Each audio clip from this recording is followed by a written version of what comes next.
चल रहा है, जिसमें जो भी भक्त कुबेर भंडारी के पावन धाम तक पहुंचते हैं उन भक्तों को किसी भी प्रकार का कष्ट ना हो, किसी भी प्रकार की दिक्कत परेशानी ना हो, ऐसा पूज्य गुरुदेव का संकल्प रहता है। एक छोटा पूज्य गुरुदेव का आगमन हो चुका है। सुंदर गुरु वंदना, सुंदर गुरु भजन हम सभी श्रवण करेंगे। जय जय श्री राधे, हर हर महादेव, श्री शिवाय नमस्तुभ्यं। गुरुर्ब्रह्मा गुरुर्विष्णु गुरुर्देवो महेश्वरा गुरुर्साक्षात् परब्रह्म तस्मै श्री गुरुवे नमः। सीहोर वाले बाबा दुख दूर कीजिए, थोड़ी थोड़ी कृपा जरूर कीजिए। सीहोर वाले बाबा दुख दूर कीजिए, थोड़ी थोड़ी कृपा जरूर कीजिए। सीहोर वाले बाबा दुख दूर कीजिए, थोड़ी थोड़ी कृपा जरूर कीजिए।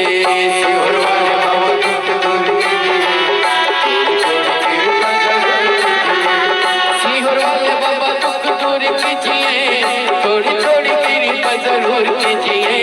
थोड़ी थोड़ी थोड़ी थोड़ी थोड़ी सीहोर वाले बाबा दुख दूर कीजिए, थोड़ी थोड़ी कृपा जरूर कीजिए। सीहोर वाले बाबा दुख दूर कीजिए। जय जय श्री राधे। सभी भक्तों को हर हर महादेव, सदा जय श्री कृष्णा, श्री शिवाय नमस्तुभ्यं। 5 दिवसीय श्री शिव महापुराण की अलौकिक दिव्य कथा हम सभी पूज्य गुरुदेव के पावन सानिध्य में श्रवण कर रहे हैं। पूज्य गुरुदेव का आगमन हो चुका है। पूज्य गुरुदेव व्यासपीठ पर मंचासील हो चुके हैं। आप सभी की तरफ से, आप सभी की ओर से व्यासपीठ को नमन करते हुए, दंडवत करते हुए, प्रणाम करते हुए हम सबके प्रिय, हम सबके लाडले ठाकुर कल्लू जी महाराज के पावन चरणों में नमन करते हुए, प्रणाम करते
विश्वनाथ वरदानी प्रकालदर्शी कैलाशी विनाशी भगवान शिव, जिनकी पुनीत पावन पवित्र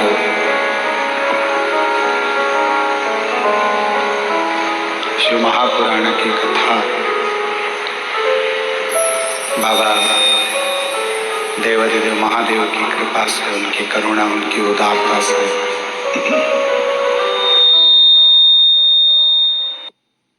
करने का सौभाग्य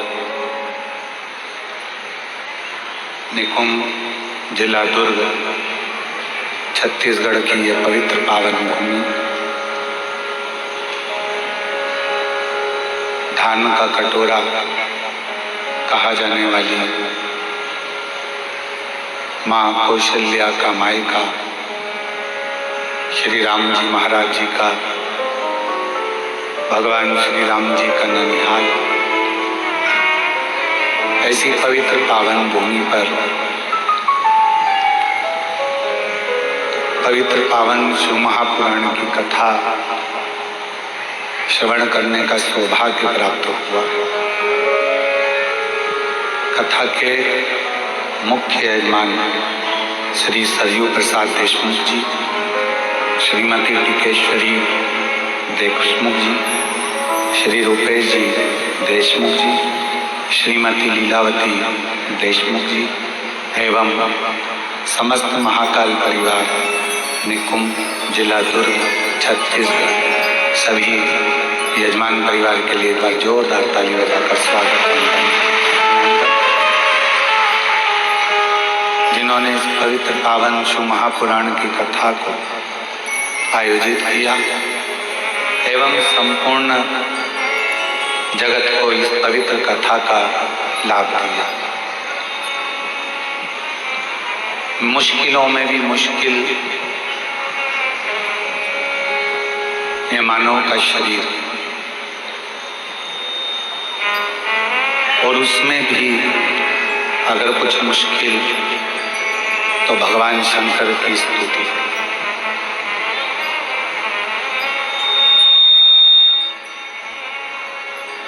कथा मंडप में विराजमान सभी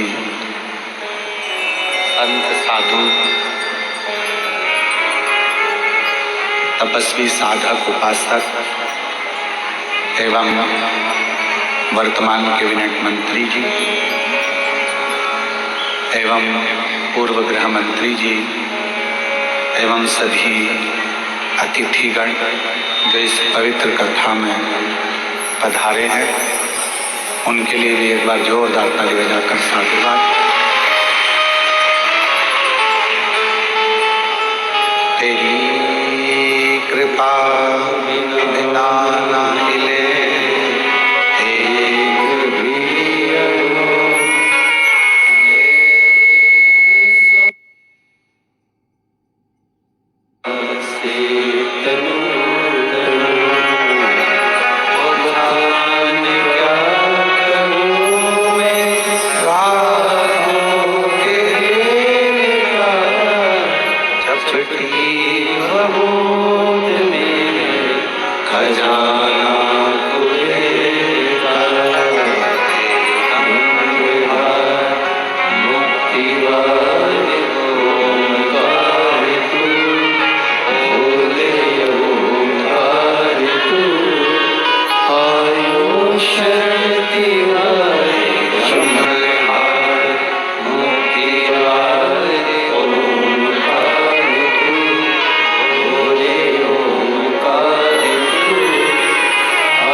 शरीर में पानी और वाणी, इन दोनों का काम एक जैसा है।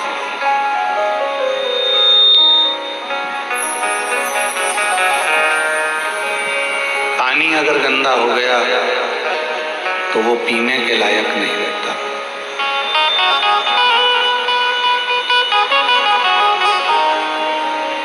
फिर थोड़ा इंतजार करो।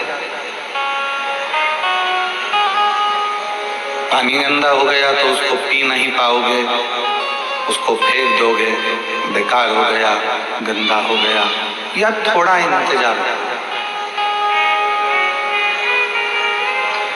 पानी गंदा होने पर पीने के लायक नहीं रहता और वाणी गंदी होने पर बात करने के लायक नहीं रहती।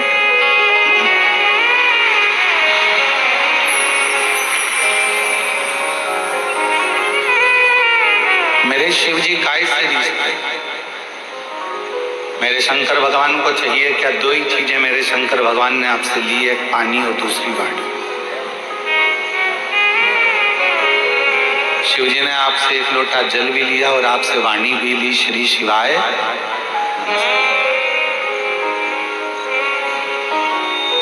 और किसी को रिझाना हो तो यही दो चीज जो शंकर भगवान को चाहिए वही सारी जगत को चाहिए।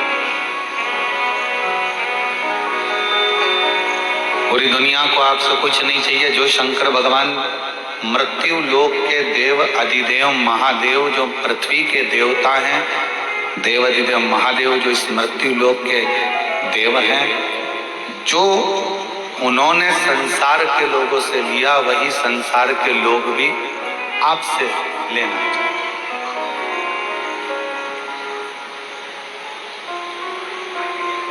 क्या क्या चीज ली है शंकर जी ने आपसे? 2 चीजें ली, एक लोटा जल और मुख से निकली हुई वाणी, पानी और वाणी।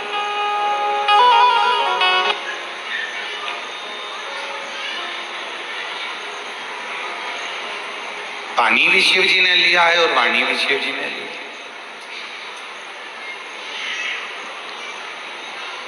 अब जगत को क्या चाहिए? जगत के लोगों को क्या चाहिए? जो शंकर भगवान ने आपसे लिया, पानी भी शंकर भगवान ने लिया और वाणी भी, उसी तरह संसार के लोगों को भी आपसे कुछ नहीं चाहिए। संसार के लोगों को भी केवल 2 चीज चाहिए। एक, कोई अतिथि तुम्हारे दरवाजे पर आए या किसी के प्राण छूट रहे हों तो जरा सा पानी उसको पीने को मिल जाए। अतिथि आए उसका सम्मान पीने के पानी से हो जाए, और अतिथि आए तो आपकी मीठी वाणी से उसका सत्कार हो जाए। बस ये 2 चीजें चाहिए, जो शंकर को भी प्रिय है और जगत को भी प्रिय है।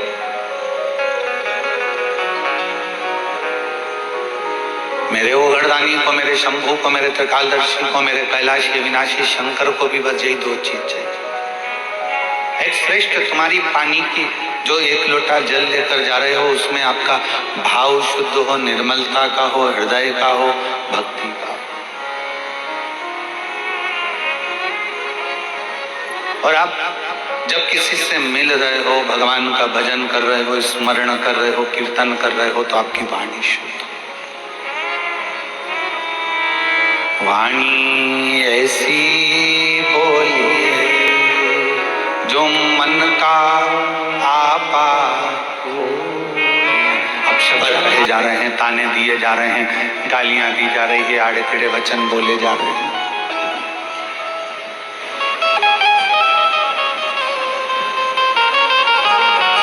उसमें श्रेष्ठता का भाव कहाँ रह गया?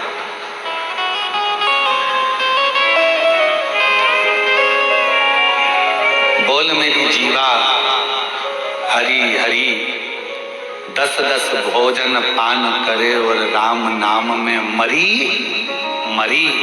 बोल मेरी जीवा हरि। ये जिज्ञा एक ऐसी विचित्र है कि भजन का नंबर आ जाता है तो ये जीवान एकदम मौन हो जाती है, और भोजन का नंबर आ जाता है तो चिल्ला चिल्ला कितना अच्छा बना है, आज की चटनी तो इतनी अच्छी है, आज तो जो भाजी बनी, सब्जी बनी इतनी बढ़िया बनी है, आज की खिचड़ी, आज का चावल, आज का पोहा इतना बढ़िया बना, पूछो ही मत।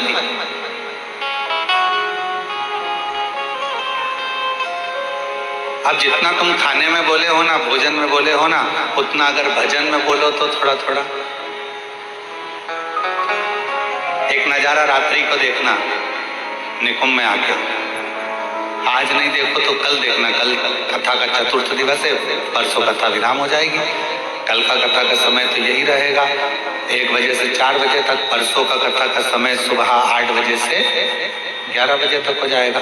कल जब कथा का चतुर्थ दिवस रहेगा, विराम दिवस के 1 दिन पहले का दिन कौन सा कहलाता है? जम के बोलो, शिवरात्रि। तो कल तो हो जाएगा कथा का शिवरात्रि का दिन, और परसों के दिन जिस दिन कथा विराम हो रही है उस दिन है प्रदोष, और बाबा की कृपा से उस दिन भी आपको कथा का लाभ का आनंद मिलेगा। शिव तत्व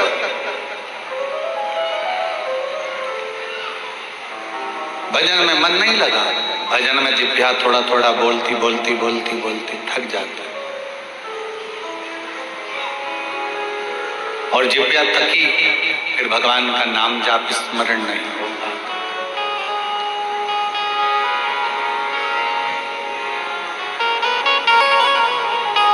बड़ी मुश्किल से ये जिह्वा भगवान की अविरल भक्ति में रंग पाती है।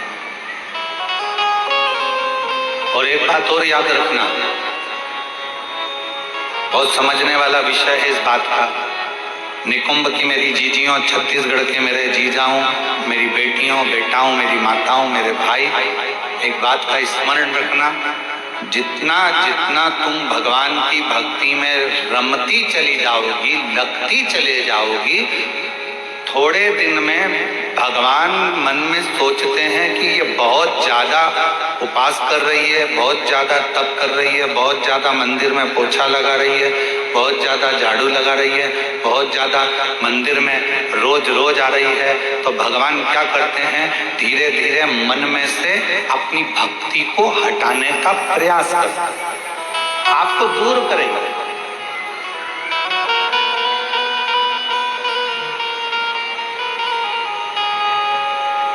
आपको अपनी भक्ति में से थोड़ा थोड़ा भगवान दूर करने का प्रयास करेंगे, जिससे ये मुझसे दूर हो जाए।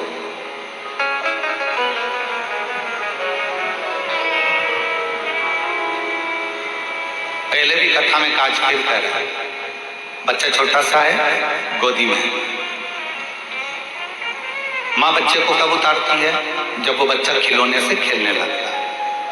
भगवान अपने भक्त को वैभव देते हैं, गाड़ी देते हैं, बंगला देते हैं, धन देते हैं, संपदा देते हैं, सत्ता देते हैं, सब कुछ देते हैं, और धीरे धीरे मेरे भोले बाबा आपको अपने आप से दूर कर लेते हैं। उस समय पर आपको चतुरता चाहिए। आप कितने भी व्यस्त रहो, आप कितने भी मस्त रहो, आप कितने भी काम में लगे रहो, पर मेरे शंकर भगवान का मंदिर मत छोड़ना, मेरे शिव का शिवालय, शिव पुराण मत छोड़ो, शंकर का भजन मत छोड़ो, मेरे महाकाल राजा का द्वार मत छोड़ो, मेरे कुबेर भंडारी का स्मरण।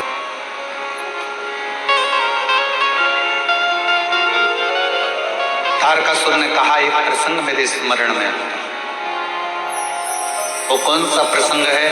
कहा वो प्रसंग है भगवान शंकर के नेत्र से रुद्राक्ष की उत्पत्ति हुई, और भगवान शंकर के नेत्र के जल से ही अंधकासुर की उत्पत्ति।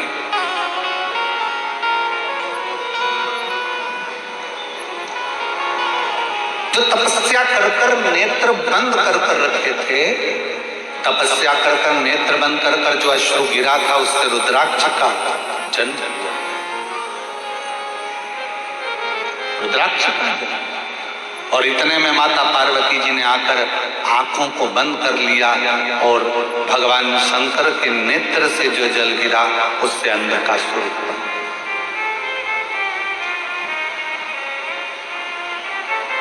एक तपस्या का जल, एक साधना का जल, एक उपासना का जल, एक मेहनत का जल, एक परिश्रम का जल, एक संघर्ष का जल जो आपके और हमारे शरीर से निकलता है, वो साधारण नहीं होता।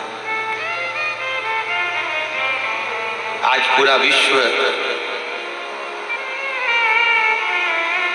21 जून को योग दिवस मना रहा है, पूरा विश्व मना रहा है।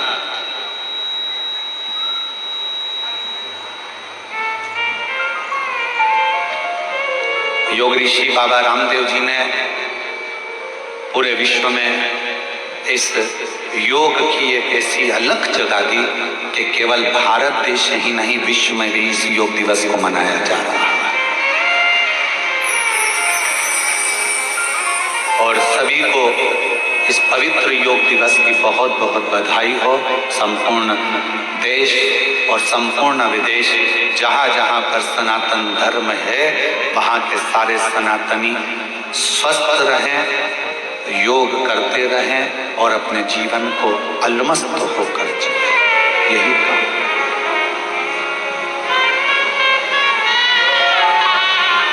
क्या ये तीनों क्रम, तारकासुर से तारकाक्ष ने पूछा, विदुमाली ने पूछा, कमलाक्षकी ने पूछा, क्या ये तीनों क्रम एक व्यक्ति में है? नारद जी,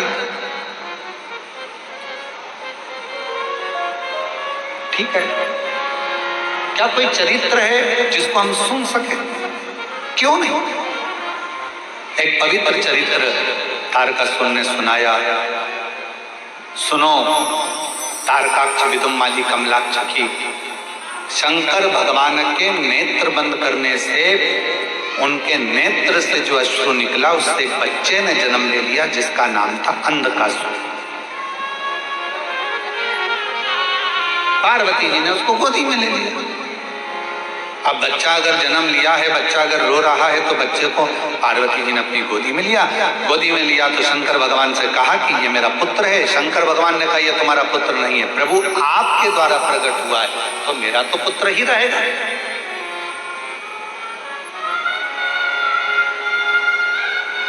यदि आपके द्वारा अगर प्रकट हुआ है तो ये तो मेरा पुत्र है। भगवान शंकर ने मना करा, इसको समुद्र में फेंक दो। पार्वती जी ने अंधकासुर को समुद्र में डाल दिया। हिरण्याक्ष ने उसको पाल पोस कर बड़ा करा और हिरण्याक्ष ने पाल पोस कर बड़ा करा। उसको जब बड़ा करा, समय आया, वराह अवतार के रूप में भगवान श्री हरि ने, नारायण ने उस हिरण्याक्ष का वध कर दिया। अब जरा ध्यान देना कि नारद जी ने वो क्रम कैसे करे। नारद जी पहुंचे अंधकासुर के पास और अंधकासुर से कहा कि तुमने जिंदगी में कभी तप करा? सुनने कि ब्रह्मा जी मुझे अमर होने का वर नहीं दे रहे, तो मैं वर कौन सा लूं? तो कह दिया एक वर मांग लो कि तुम्हारा तो कोई ना माँ है ना तुम्हारा कोई पिता है। हिरण्याक्ष ने तो तुम्हें पाला पोसा था, इसलिए तुम वर मांग लो। जिस दिन मैं अपनी माँ को गलत दृष्टि से देखूंगा बस उसी दिन मेरे प्राण छूटे। नारद जी के कहने पर अंधकासुर ने वर मांग लिया ब्रह्मा जी से। ब्रह्मा जी ने तथास्तु भी कहा।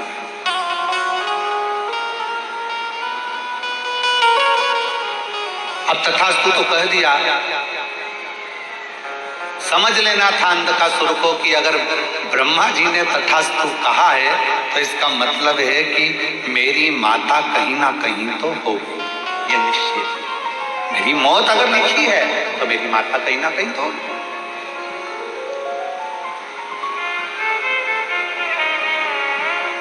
दे दिया और समय आया, तारकासुर ने अपने पुत्र तारकाक्ष, विदुमाली और कमलाक्ष की तीनों से कहा, सुनो अब देखो नारद जी का काम देखिए कि ये असुर था, इसको मरना था, इसके प्राण जाना थे, पर इसको तब साधना में लगाकर इसको वर दिलवा दिया।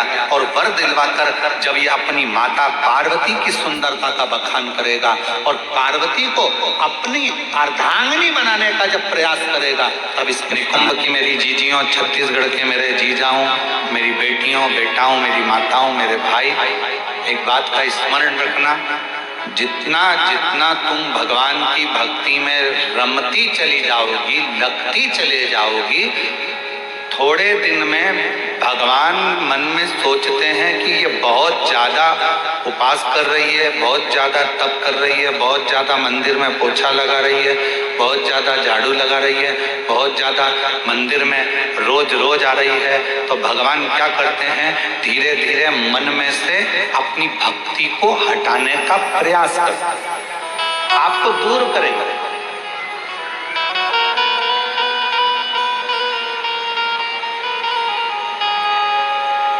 आपको अपनी भक्ति में से थोड़ा थोड़ा भगवान दूर करने का प्रयास करेंगे, जिससे ये मुझसे दूर हो जाए।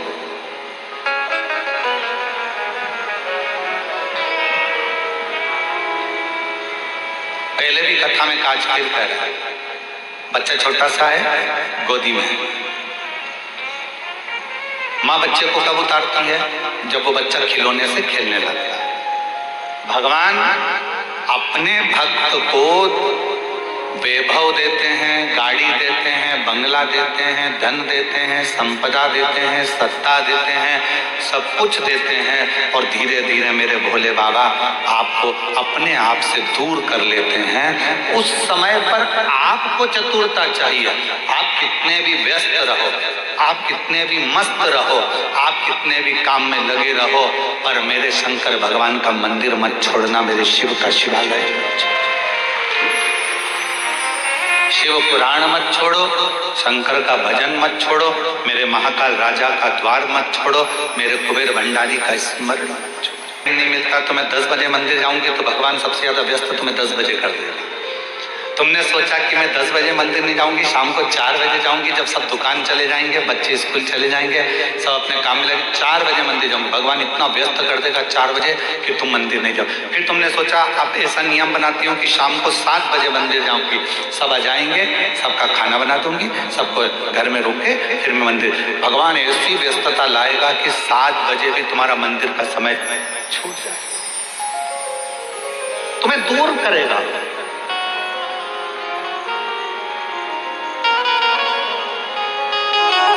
अब उस समय पर आपकी समझदारी चाहिए कि भगवान है मेरे शंभु, है मेरे त्रिकालदर्शी, है मेरे कैलाशी अविनाशी, है मेरे महाकाल राजा, है मेरे काशी विश्वनाथ, ऐसी कौन सी गलती हो रही है जो तुम मुझसे दूर कर रहे हो? भगवान कहेंगे ये गलती नहीं है, मेरे शंकर भगवान कहेंगे इसको गलती नहीं कहते, शिव जी कहेंगे तू इतनी मुझ में रम गई है, तू इतना मुझे मानने लगा है कि तेरे फैसले तू नहीं ले पा रहा, तेरे फैसले मुझे लेना पड़ रहे हैं, इसलिए अब तुझे थोड़ा दूर कर रहा हूं कि तू पूरा मुझ पर ही आश्रित है।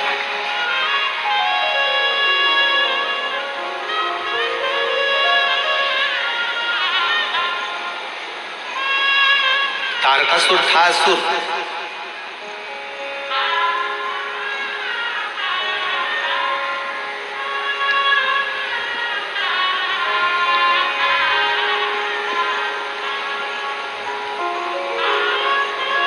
असुर था तारकासुर, पर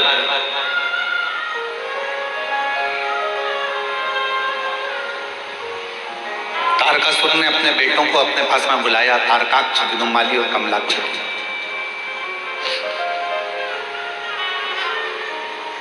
तीनों।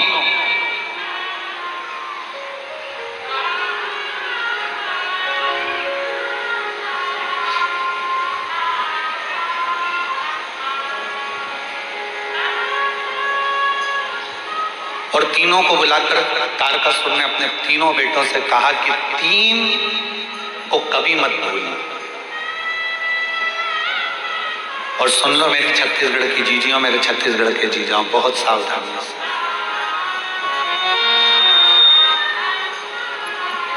तारकासुर ने अपने तीनों बेटों को बुलाकर कहा कि 3 को कभी मत भूलना। पहले नंबर पर मुसीबत में डालने वाले को कभी मत भूलो, ये बार बार मुझे मुसीबत में डाल देगा। दूसरा, मुसीबत से निकालने वाले को कभी मत भूलो, जो तुम्हें दुख से, तकलीफ से, मुसीबत से निकाल देता। और तीसरे नंबर का, मुसीबत में साथ देने वाले को कभी मत भूलो, जो तुम्हारे साथ में चल जाए।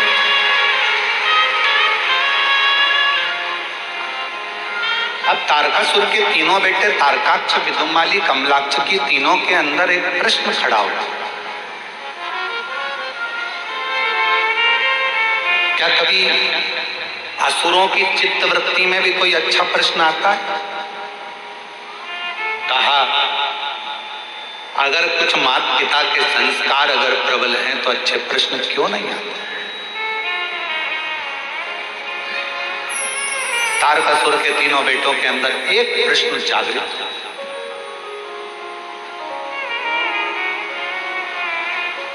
और वो प्रश्न कौन सा था? तारकासुर के तीनों बेटों ने कहा पिताजी आप कहते हो मुसीबत में डालने वाले को कभी मत भूलो, मुसीबत से निकालने वाले को कभी मत भूलो, और मुसीबत में साथ देने वालों को कभी मत भूलो। इन तीनों का गुण क्या किसी एक में पाया जा सकता है?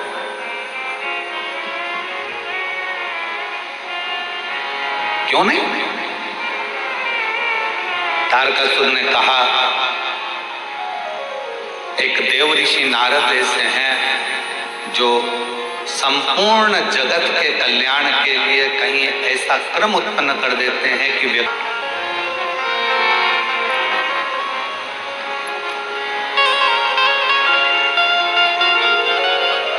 तारकासुर ने कहा, एक प्रसंग मेरे स्मरण में, वो कौन सा प्रसंग है? कहा वो प्रसंग है भगवान शंकर के नेत्र से रुद्राक्ष की उत्पत्ति हुई और भगवान शंकर के नेत्र के जल से ही अंधकासुर की उत्पत्ति।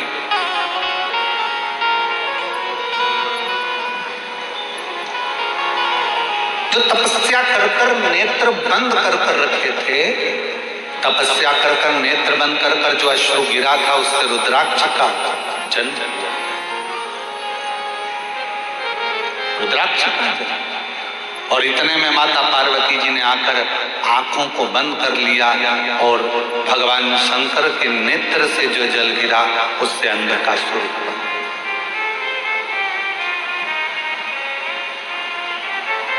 एक तपस्या का जल, एक साधना का जल, एक उपासना का जल, एक मेहनत का जल, एक परिश्रम का जल, एक संघर्ष का जल जो आपके और हमारे शरीर से निकलता है वो साधारण नहीं होता।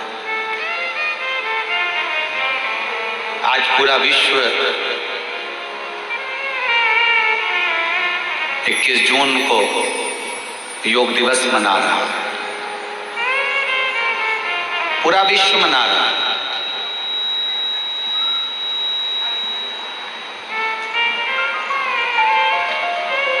योग ऋषि बाबा रामदेव जी ने पूरे विश्व में इस योग की एक ऐसी अलग जगह दी कि केवल भारत देश ही नहीं, विश्व में भी इस योग दिवस को मनाया जा रहा है। और सभी को इस पवित्र योग दिवस की बहुत बहुत बधाई हो। संपूर्ण देश और संपूर्ण विदेश, जहाँ जहाँ पर सनातन धर्म है, वहाँ के सारे सनातनी स्वस्थ रहें, योग करते रहें और अपने जीवन को अलमस्त होकर जिएं। यही था।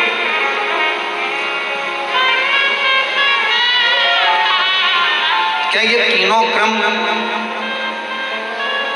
तारकासुर से तारकाक्ष ने पूछा, विदुमाली ने पूछा, कमलाक्षकी ने पूछा, क्या ये तीनों क्रम एक व्यक्ति में है? नारद जी, ठीक है, क्या कोई चरित्र है जिसको हम सुन सके? क्यों नहीं? एक पवित्र चरित्र तारकासुर ने सुनाया। सुनो तारकाक्ष, विदुमाली, कमलाक्षकी, शंकर भगवान के नेत्र बंद करने से उनके नेत्र से जो अश्रु निकला उससे एक बच्चे ने जन्म ले लिया जिसका नाम था अंधकासुर। पार्वती जी ने उसको गोदी में ले लिया। अब बच्चा अगर जन्म लिया है, बच्चा अगर रो रहा है तो बच्चे को पार्वती जी ने अपनी गोदी में लिया। गोदी में लिया तो शंकर भगवान से कहा कि ये मेरा पुत्र है। शंकर भगवान ने कहा ये तुम्हारा पुत्र नहीं है, प्रभु आपके द्वारा प्रकट हुआ है तो मेरा तो पुत्र ही रहेगा।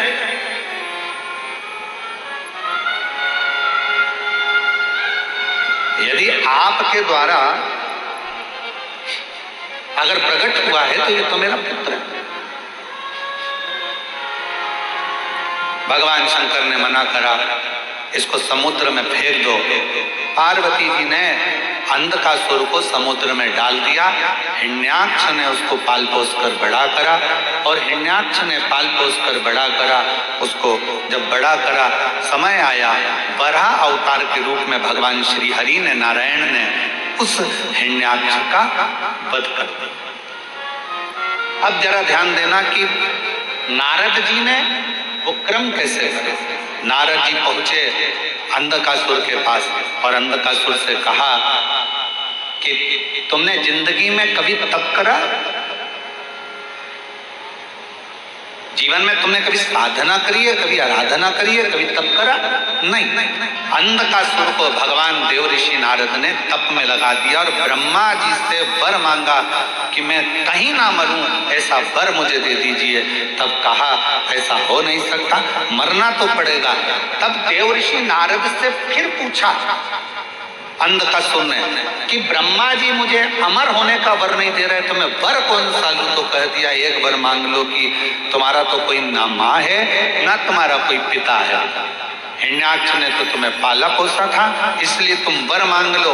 जिस दिन मैं अपनी माँ को गलत दृष्टि से देखूंगा, बस उसी दिन मेरे प्राण छूटे। नारद जी के कहने पर अंधकासुर ने वर मांग लिया ब्रह्मा जी से, ब्रह्मा जी ने तथास्तु भी कहा।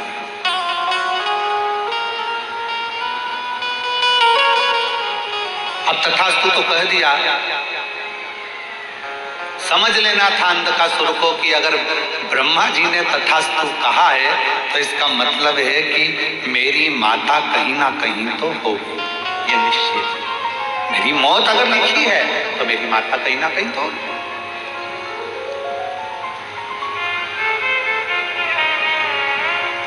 दे दिया और समय आया,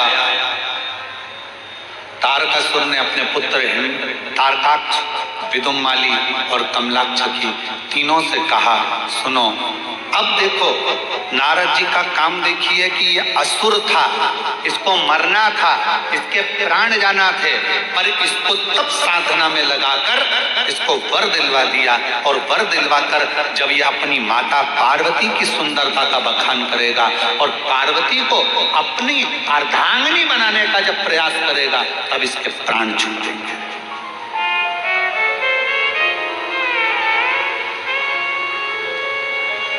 और समझाया देवऋषि नारद ने, ऐसा नहीं कि देवऋषि नारद समझाते नहीं है, नारद जी का काम है समझाना, ज्ञान देना। एक विद्वान संत, साधु, सन्यासी, तपस्वी, साधक, उपासक की एक क्रमता होती है कि वो समझाने का प्रयास करते हैं, पर तुम्हारी बुद्धि में बैठे तब तुम्हें समझ में आए। महाराज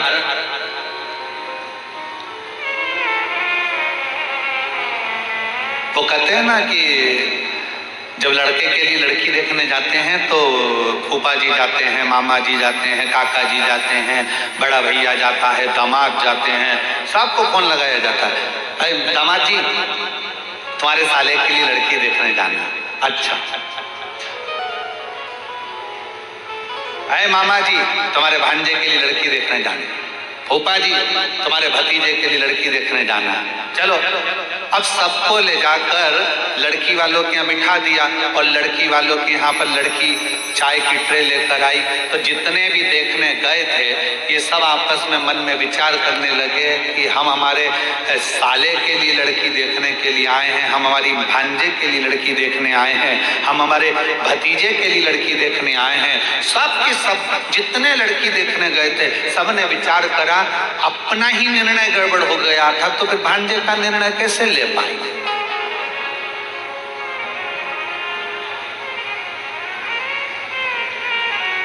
जब हमारी शादी की बात आई तो हमने विचार करा, मामा सोचे कि हमने विचार करा, फूफा सोचे हमने विचार करा, दामाद सोचे हमने विचार करा, हमारा निर्णय हमको ही अच्छा नहीं मिल पाया तो हम हमारे साले के लिए कौन सा निर्णय ले पाएंगे।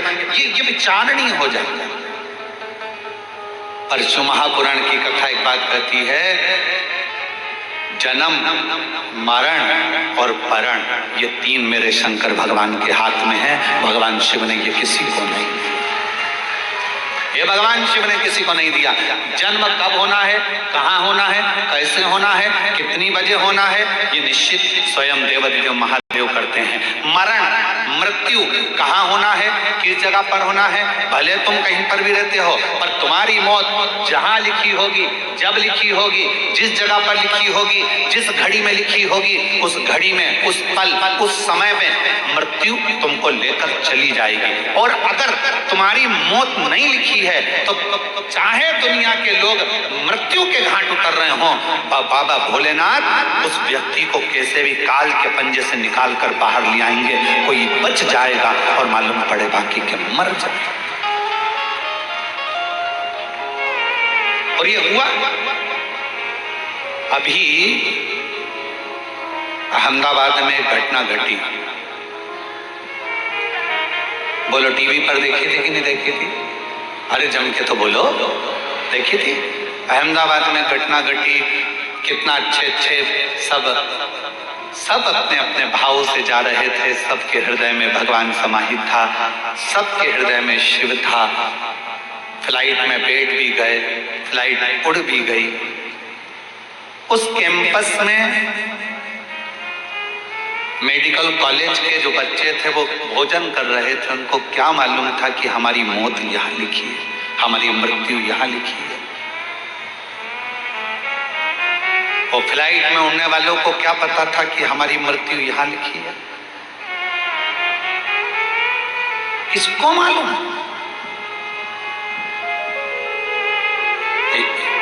किसी को नहीं मालूम कि मृत्यु कहाँ, कब, कैसे लिखी है।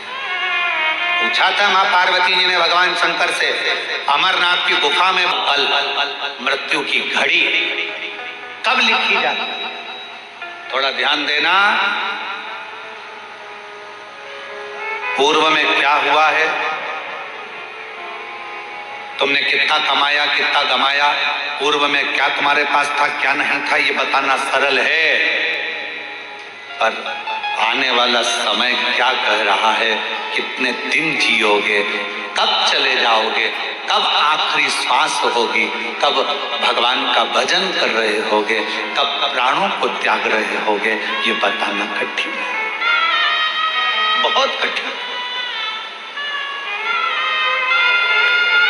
कोई कितना भी विद्वान संत बन जाए, कोई कितना विद्वान साधु बन जाए, कोई कितना विद्वान सन्यासी बन जाए, कोई कितना भी बड़ा महाराज बन जाए, वो बता नहीं सकता। याद रखना, सबसे पहला दर्शन करने के लिए मेरे शंकर भगवान राम जी के दरवाजे पर गए थे। मां कौशल्या जी की गोद में से राम जी को गोद में लेकर दर्शन किया था। क्या मेरे शंकर भगवान को नहीं मालूम था कि राम जी को 14 वर्ष के लिए वनवास जाना पड़ेगा? मेरे राम जी को मालूम था। क्या मेरे राम जी को नहीं मालूम था कि सीता जी का परित्याग करना पड़ेगा? मेरे शंकर भगवान को मालूम था। पर मेरे शंकर भगवान ने ये सब कुछ देखा, पर भविष्य नहीं बताया कि आने वाले समय में तुम्हारे साथ क्या होने वाला है। याद रखना, संत, साधु, सन्यासी, तपस्वी, साधक, उपासक दुनिया में कितने भी पैदा हो जाएं, पर मृत्यु कब, कहां, कैसे होगी, इसका रिसर्च तो वैज्ञानिक भी नहीं कर सकते, साइंटिस्ट भी नहीं कर सकते। इसका रिसर्च तो केवल एक देवादिदेव महादेव कर सकते हैं। शंकर ओघड़दानी ने लिखा, पार्वती से कहा, सुनो पार्वती, मृत्यु अटल सत्य है। जब बच्चे की नाल कटती है, माँ के गर्भ से जब बच्चा जन्म लेता है, उसकी नाल कटती है, उस नाल कटने के समय पर बच्चे की मृत्यु लिख दी जाती है कि कब, कहां, किस जगह, कैसे होगी। समय निश्चित हो जाता है।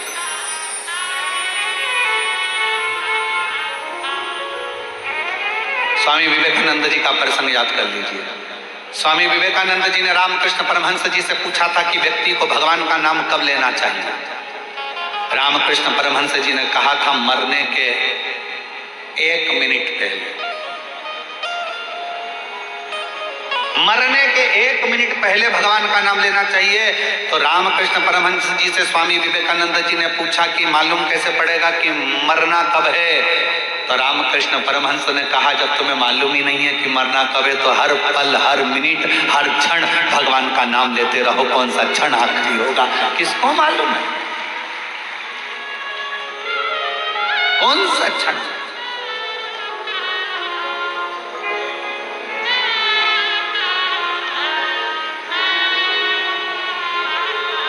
और महाराज,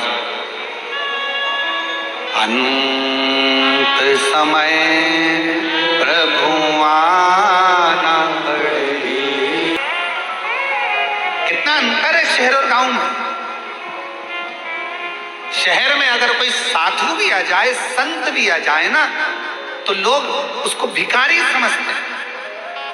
मांगने आया होगा, दरवाजा बंद कर दो, दरवाजा मत खोलना, दरवाजे पर लिख देते हैं, कुत्तों से सावधान, अंदर मत घुस जाना। शहर में अगर कोई साधु संत भी आ जाए तो लोग उसको भिक्षुक समझते हैं, भिखारी समझते हैं। और गांव में अगर कोई भिखारी भी आ जाए ना तो लोग उसे संत समझते हैं, साधु समझते हैं, सन्यासी समझते हैं, तपस्वी समझते हैं। मत बेचो अपनी जमीन को, भले थोड़ा सा टुकड़ा है, थोड़ी सी फसल लगाओ, अलमस्त जिंदगी जियो। अपनी जमीन है, अपनी जमीन पर रह रहे हो, तुम सब जमींदार हो। लोग कहते हैं ये किसान है, हम कहते हैं जिसके पास जमीन का भी अगर एक टुकड़ा है तो वो जमींदार से कम नहीं है, अपनी मस्ती में जीने वाला, अपनी मस्ती।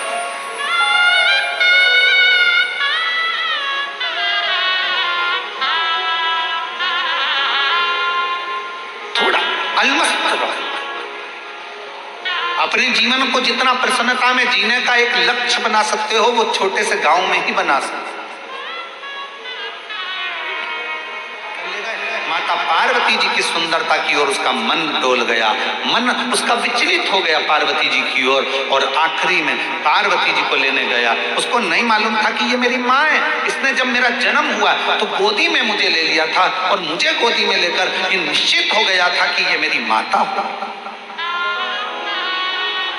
जब बच्चे की नाल कटती है उस समय पर निश्चित हो जाता है कि इसकी मृत्यु कब हो, कहां मरेगा, किस जगह मरेगा, किस जगह प्राण छूटेंगे, जल में, थल में, वायु में, विमान में आदि, कहां, गाड़ी में, घर में, जहां उसके प्राण छूटने का होता है वहां का लिख दिया जाता है। अपने जिले में, अपने क्षेत्र में, अपने प्रदेश में, दूसरे प्रदेश में, दूसरी जगह में, कहां लिखा वहां जाता है। वहां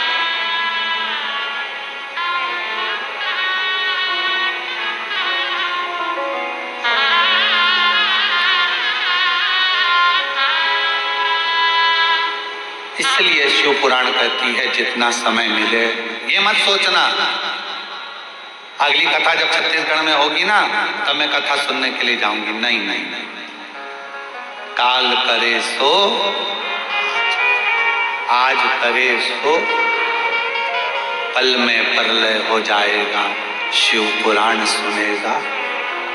आज मिला है, चलो पहुंचो। बहुत सारे प्रश्न हैं दुनिया की दृष्टि में, बहुत प्रश्न।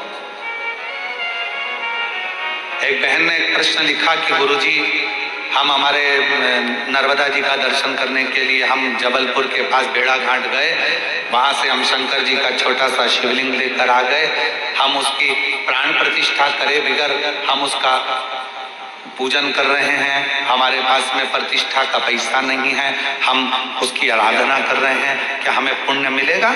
क्यों नहीं मिलेगा?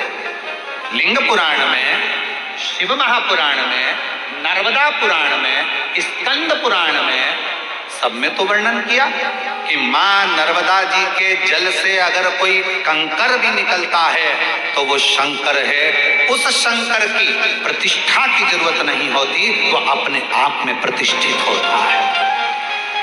आप उसकी आराधना करिए, कौन मना कर रहा है? आप उसके जल चढ़ाओ, पूजन करो, आराधना करो।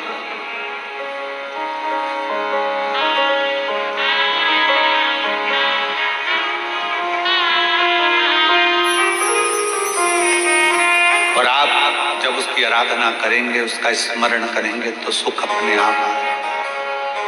और शंभु शरण मांगू घड़ी रे, दुख काटो दया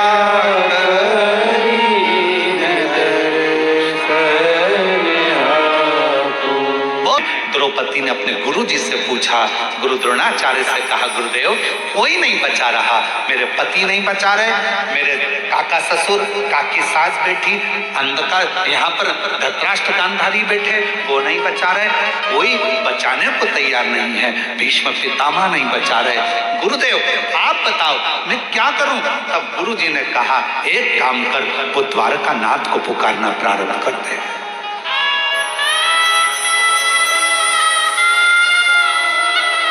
भगवान को पुकार, द्रौपदी कहती है मैं रजस वाला धर्म में हूं, रजो धर्म है मेरा, मैं भगवान को पुकारूं। हाँ आएगा। रजो धर्म के समय पर भी द्रौपदी ने अपना मंत्र का स्मरण करा। शिव महापुराण की कथा कहती है भगवान का नाम, तुम शुद्ध हो अशुद्ध हो, तुम स्नान करे हो ना करे हो, तुम कहां बैठे हो उससे भी मतलब नहीं। शिव पुराण की कथा कहती है भगवान का नाम कहीं पर भी पुकार सकते हो। कई लोग कहते हैं हॉस्पिटल में हम रुद्राक्ष पहनकर जा सकते, क्यों नहीं? हम ऐसी वैसी जगह पर रुद्राक्ष धारण कर क्यों नहीं? सर्वस्वता शिव का सर्वस्व। क्या तुलसी की माला में गलत क्रम नहीं आएगा? रुद्राक्ष में गलत क्रम नहीं आएगा? अरे शिव महापुराण की कथा कहती है कि तुलसी जिस पात्र में डल जाती है उसको भी प्रसाद कर देती है, रुद्राक्ष जिसके गले में डल जाता है उसको भी शिवमय बना देता है। इसमें क्या सोचना? क्या मंत्र जाप करें? करो नाम जाप, भगवान का नाम लेते जाओ। तुम कैसे भी हो प्रभु का नाम, प्रभु का नाम। श्री शिवाय नमस्तुभ्यं, श्री शिवाय नमः। सब बोलो, सब जितने भी बैठे हैं, लाखों की संख्या में आप लोग आए।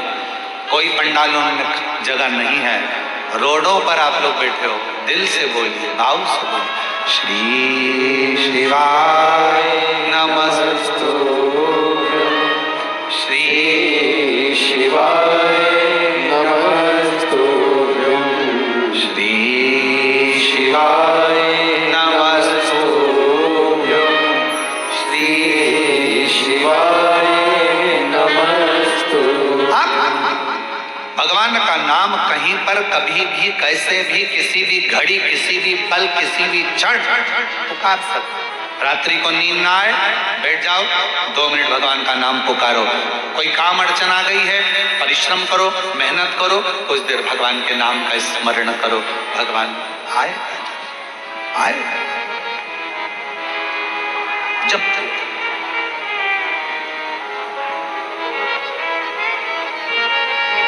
कब कहाँ कैसे प्राण जाएंगे कोई भरोसा नहीं। अंधकासुर ने सोचा कि मेरे प्राण जाएंगे ही नहीं, मेरी तो कोई माँ है ही नहीं, मेरी माता ही नहीं है तो प्राण।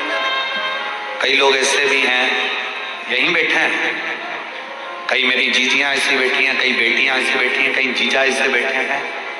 उनके मन में हमेशा एक बात आ जाती है, ए गुरुजी हमने भगवान को ऐसे ऐसे कर लिया, गलती हो गई। अब जैसे कल कथा सुनी तो कहा कि गुरुजी आपने बताया कि जिस दिन व्रत होता है उस दिन बेलपत्र नहीं तोड़ना चाहिए, और हमने पुराने समय में हमने पशुपति व्रत करे, हमने तो उसी दिन बेलपत्र तोड़। हमारा शंकर माफ कर रहा, ये निश्चित हमें स्मरण में नहीं था। अब बार बार पीछे का सोचो, बार बार पीछे का स्मरण करो तो आगे बढ़ पाओगे क्या? अरे बोलो तो जम के बढ़ पाओगे नहीं। अरे ऐसा हो गया, अरे वैसा हो गया, अरे ये हो गया, अरे वो हो गया, बार बार पीछे का यात्रा। हिरण और शेर में क्या अंतर है? हिरण 90 किलोमीटर पर घंटे की स्पीड से भागता है। कौन? अरे बोलो तो हिरण।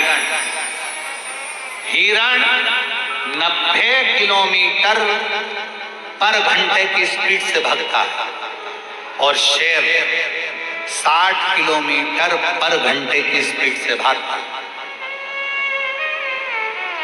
दोनों में तेज कौन दौड़ता है? अरे बोलो जम के बोलो, हिरण। वो 90 किलोमीटर पर घंटे की स्पीड से हिरण भागता है और शेर 60 किलोमीटर पर घंटे की स्पीड से भागता है। फिर भी हिरण का शिकार शेर कर लेता है। हिरण का शिकार शेर कर लेता है। क्यों? कैसे? किस लिए?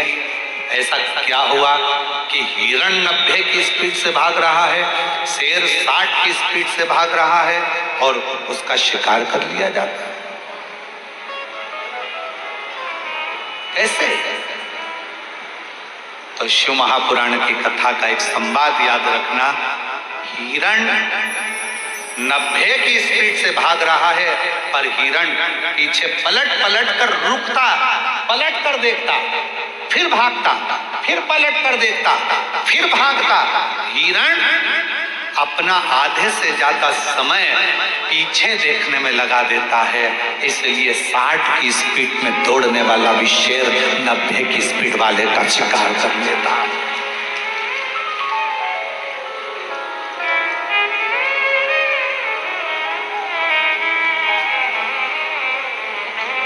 पलट रहा है, पीछे देख रहा है, पीछे, फिर पीछे देखा, फिर पीछे देखा, फिर पीछे देखा, फिर पीछे देखा, तो शेर ने उसका शिकार कर।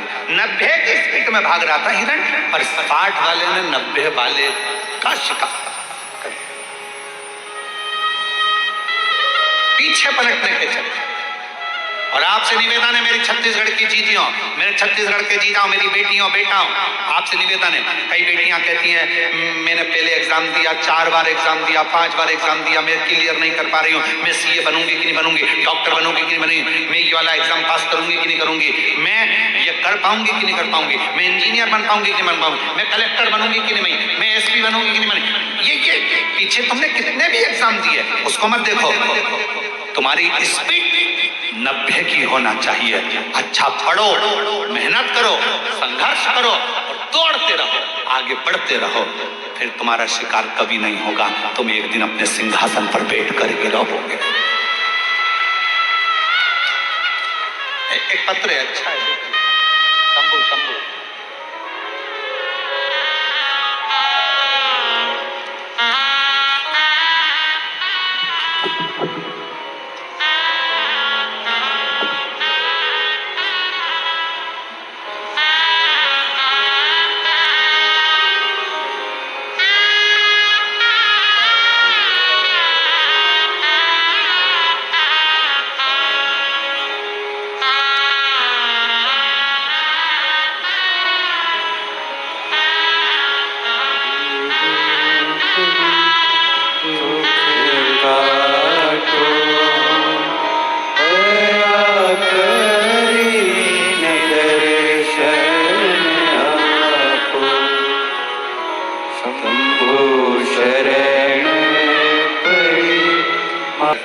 मोबाइल नंबर ये खुशबू राहुल जैन, अगर कहीं बैठे हो तो बेलपत्र लेने के लिए आ सकते हैं। खुशबू राहुल जैन, सरोना, जिला कांकेर, छत्तीसगढ़। Mobile number. गुरुदेव, बाबा का कितना बखान करूं, कम है। गुरुदेव, मुझे झटके आते थे और झटके के कारणवश में गिर जाती थी और मुझे याद नहीं रहता था कि क्या समझ नहीं आता। ये झटके आते आते सालों निकलते चले गए, जिंदगी बढ़ती चली गई। आयुर्वेदिक इलाज करवाया, डॉक्टरों का इलाज करवाया, पर कभी भी झटके बंद नहीं। आखिरी में किसी बहन जी के कहने पर कथा सुनना प्रारंभ करी। शिव जी पर जल चढ़ाना, बेलपत्र चढ़ाकर खाना, शिव जी के मंदिर की सेवा करना प्रारंभ करी और बाबा की कृपा से 11 मार्च 2021 से कोई झटका नहीं आया। बाबा की कृपा से मैं ठीक। 11 मार्च 2021 से लास्ट झटका आया, उसके बाद से मेरे बाबा ने मुझे संभाल दिया। महाकाल बाबा की कृपा, कुबेर भंडारी की कृपा, मैंने शिव जी को अपना पिता मान लिया। गुरु जी, आप कहते हो कि शंकर भगवान से कोई संबंध जोड़ लो, और अगर एक रिश्ता भगवान से जुड़ गया तो तुम्हारी पूरी टेंशन तुम्हारे पिता की होगी। मैंने भगवान शिव को अपना बाप मान लिया। गुरुदेव, मेरे 2 बच्चे हैं, सोचती हूँ कि अपने बच्चों के लिए और अपने परिवार के लिए कुछ करती रहूं, जिससे मेरा परिवार में कहीं धन की कमी ना हो। मेहनत आप कहते हो पूरी करो। मैंने भी एक दिन एकांत में बैठकर विचार करा कि मैं क्या करूं। शिव जी के हाथ छोड़ दिया। मेरे पिताजी जैसा मार्ग बताएंगे मैं करूंगा। और बाबा की कृपा से एक दिन बैठी थी, एक साड़ी में फाल लगाने को आ गई। फिर मैंने ब्लाउज सिलना प्रारंभ करा, फिर मैंने बड़ी बनाना प्रारंभ करा, फिर मैंने पापड़ बनाना प्रारंभ करा, फिर मैंने चिप्स बनाना प्रारंभ करा। और आज बाबा की कृपा से अच्छा व्यापार मेरे शिव रूपी पिता के हाथ से चल रहा है और मैं अच्छा आनंद के साथ कार्य कर। किसके आश्रित होकर? शिव के आश्रित, शंकर के आश्रित। एक पत्र और देखिए,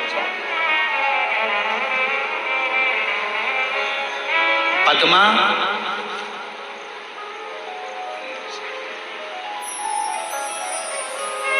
जरा पढ़ के बताओ क्या लिखा है। पद्मा सहारा, सहाड़ा, पद्मा सहाड़ा जामसार कला थाना डोंगर गांव से हूँ। कहीं बैठी हो तो हाथ हिला सकती हैं। पद्मा सहारा जामसारा कला थाना डोंगर गांव से हूँ। बाबा व्यासपीठ को प्रणाम करती हूँ। गुरुजी, मेरे भोले बाबा की माला का वर्णन करूं, उसकी स्मरण करूं। बहुत गरीब थी गुरुदेव, कभी कभी तो 2 दिन भूखा ही रहना पड़ता था। जरा पत्र को आप लोग पढ़ेंगे तो आपको स्मरण में आएगा। बहुत गरीब थी, कभी कभी 2-2 दिन भूखा रहना पड़ता था। मैंने बहुत कुछ सहे गुरुजी, फिर भी मैंने बाबा पर पूर्ण भरोसा कर लिया। आप कहते हो शिव जी को छोड़ना नहीं, मुझे लगता है दिल से अगर शंकर भगवान को पकड़ा तो शंकर भी हमको नहीं छोड़ते हैं गुरुदेव। हमने शिव को पकड़ लिया, विश्वास करना आपने सिखा दिया। आपने कहा कि मेहनत, परिश्रम, संघर्ष और शंकर का भरोसा कभी नहीं छूटता। बस वही मन में था। गुरुदेव, मेरा बड़ा बेटा आपकी कथा दिन रात सुनती। लोग मुझे कहते ये पागल हो गई है शिव जी के लिए, पर आपकी कथा सुनकर आज मेरे बाबा ने ऐसी कृपा कर दी गुरुदेव कि मेरे बेटे की आंख की रोशनी भी ठीक हो गई और 2023 में मेरे बेटे की सरकारी नौकरी भी लग गई बीएसएफ में। बाबा को मैं आज धन्यवाद देती हूँ, जो कि राजस्थान में बॉर्डर पर मेरा बेटा नौकरी कर रहा है। बॉर्डर राजस्थान में बीएसएफ की नौकरी पर आज मेरा बेटा है। मेरे शिव की कृपा से आंखें भी ठीक हुई और नौकरी भी। क्या देता है शिव, क्या प्रदान करता है शंकर? मेरा उघड़दानी, मेरी जीजियों, आपको लगता होगा कि ये लाखों की भीड़ आती है, लाखों की जनता शिव महापुराण की कथा सुनने आती है, पर ईमानदारी से बोलना, अगर मेरा शंकर आपकी झोलियों में खुशियां नहीं देता तो क्या तुम ये शिव महापुराण की कथा में जाते क्या? बहुत कठिन है। ना तो यहाँ पर कोई आडंबर है, ना यहाँ पर कोई पाखंड है, ना यहाँ पर कोई दिखावा है, ना यहाँ से कुछ दिया जाता है, ना यहाँ से कुछ प्रदान किया जाता है। केवल तुम आते हो, कथा सुनते हो, दिल लगाते हो बाबा से, और बाबा तुम्हारी झोली 3 महीने में भर देता है। ये उसकी कुछ भी नहीं है यहाँ। सीवर वाला महाराज तो मिलता भी नहीं है।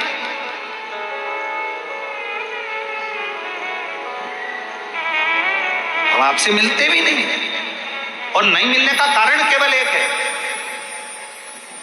कि भगवान को भगवान रहने दो, इंसान को भगवान मत बना, इसलिए नहीं मिलते आपसे। कई लोगों के मन में आ जाएगा सीवर वाले महाराज जी से मिल लें हम, भगवान ऐसा कृपा कर दे, महाराज जी हाथ रख दे, महाराज जी ऐसा। ना ना ना ना, आप भगवान को भगवान रहने दो, इंसान को भगवान मत बनाओ। आज के जमाने में ढेर सारे भगवान बन के बैठे हुए हैं, ढेर सारे।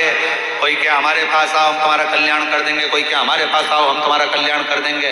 कोई नहीं कर सकता किसी का कल्याण। दुनिया में केवल एक शंकर ही ऐसे हैं जो जगत का कल्याण कर सकते हैं, बाकी का कोई नहीं। नहीं मिलते हम।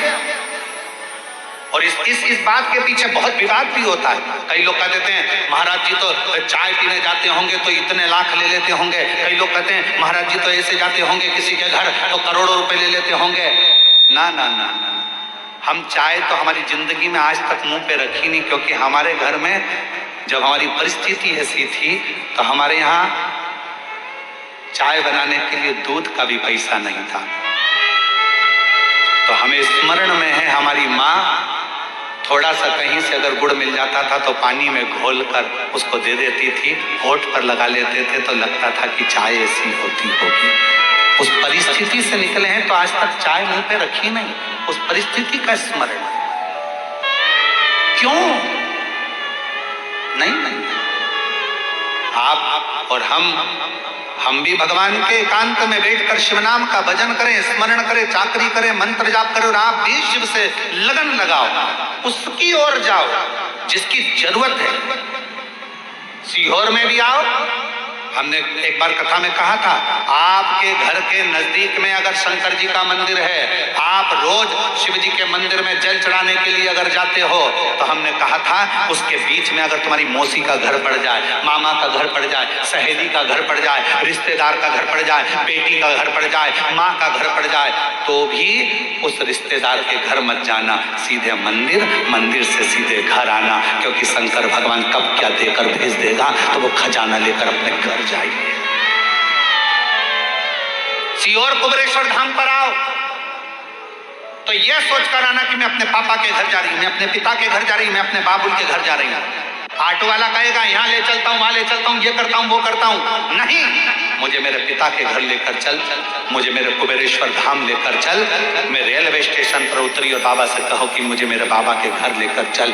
देगा तो मेरा बाप देगा, और जो बाप देगा वो दुनिया में कोई नहीं दे सकता है। मेरा शंकर मुझे, मैं उसके अधीन हूं।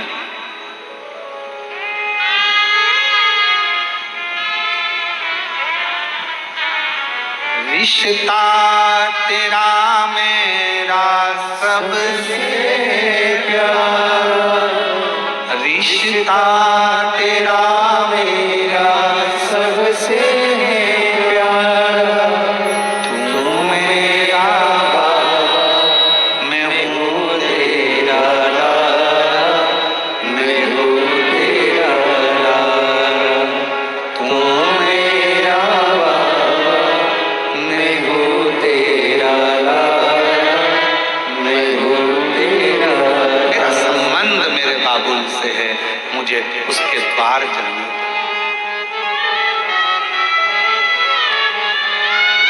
एक हमारे शैलेंद्र भाई बहुत अच्छा एक देवी का स्मरण भजन गाते हैं। वो स्मरण में आता है कि अब ना रोको, ना रोको, माँ के द्वार जाने दो। अब ना रोको, ना रोको, माँ के द्वार जाने दो। माँ के द्वार जाने दो, माँ के द्वार जाने दो।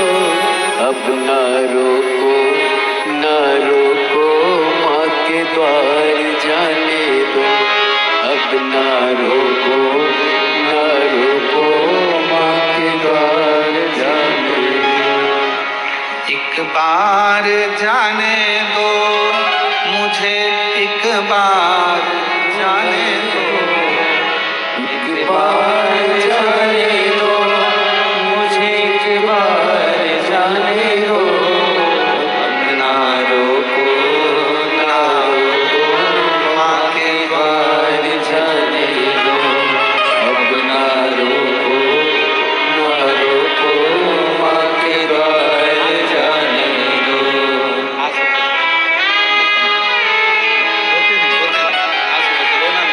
अच्छा खुश हो, आपके बाबा ने हाथ पकड़ लिया, आप क्या सोच रहे हैं?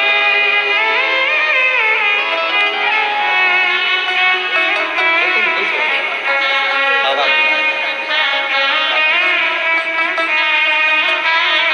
खुशबू जैन, जिसने शिव पर भरोसा कर कर बाबा ने हाथ पकड़ा और बाबा की कृपा से आज अग्रणी। अब ना रोको, ना रोको, माँ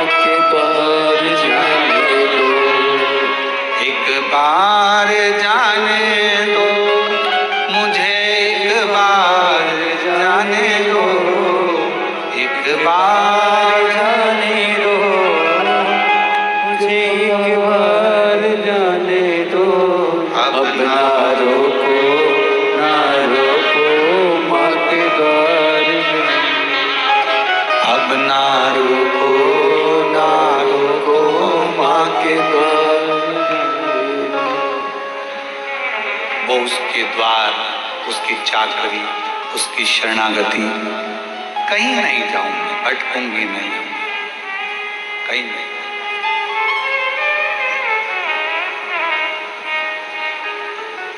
उससे कहूं दिल की बात, भटकूं ना।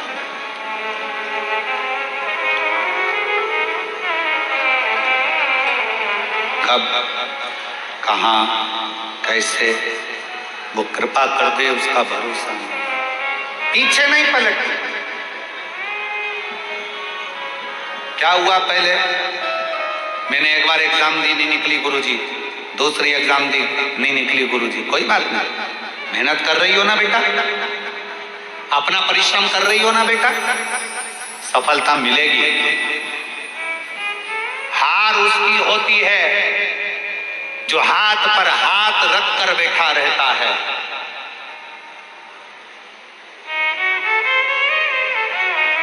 हार उसकी होती है जो हाथ पर हाथ रखकर बैठा रहता है।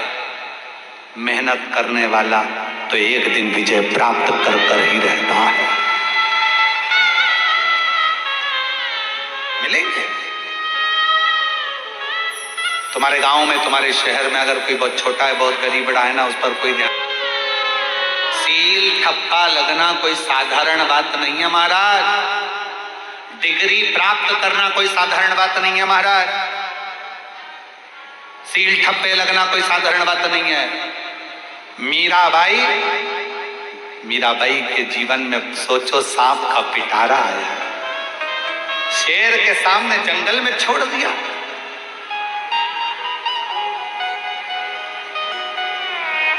कितना कष्ट मिला मीराबाई को। पूछा मीराबाई ने, मैं गिरधर की गिरधन मेरा, और मुझे इतना कष्ट सहना पड़ रहा। संत रविदास जी महाराज के चरणों में बैठकर मीराबाई ने पूछा, गुरुदेव, ओ गुरुदेव। संत रविदास जी के चरणों में बैठकर मीराबाई पूछती है, गुरुजी मुझे इतना कष्ट सहना पड़ रहा, मैं गिरधर की गिरधर मेरा। संत रविदास जी महाराज जी ने कहा, मीरा, जो भगवान के करीब में आता है, जिसको भगवान अपना बनाकर पृथ्वी पर जन्म देता है, उसको दुनिया के ताने, गाली, अपशब्द बहुत सहना पड़ता है, क्योंकि भगवान के हो रहे हो, भगवान ने तुमको जन्म दिया है और उसके लिए जी रहे हो, तो बहुत सहना पड़ेगा, बहुत सहना पड़ेगा।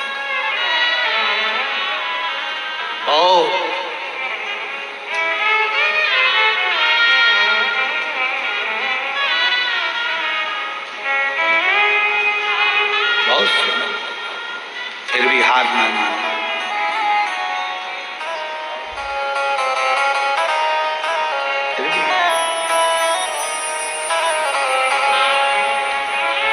बस उसकी भक्ति में एक विश्वास, एक विश्वास।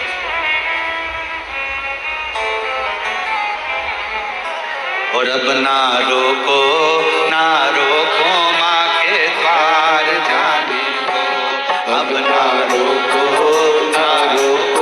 माँ के द्वार जाने दो। अब ना रोको माँ के द्वार जाने दो। अब ना रोको माँ के द्वार जाने दो। माँ के द्वार जाने दो, मुझे एक बार जाने दो।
महापुराण की कथा वर्णन कर रहे हैं। शिव तत्व कह रहा है।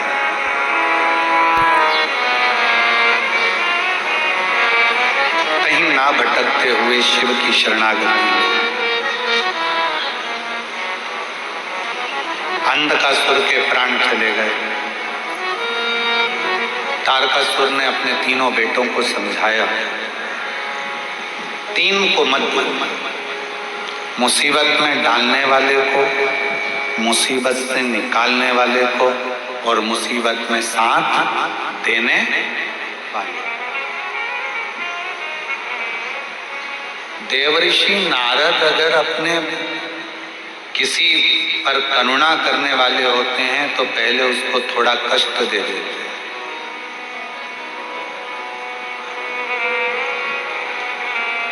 फिर उसको मुसीबत में से निकालने के लिए तब साधना बता देते हैं, फिर उसका हर पल हर क्षण साथ देते हैं। बहुत प्रश्न है, संसार में प्रश्नों की कमी नहीं है।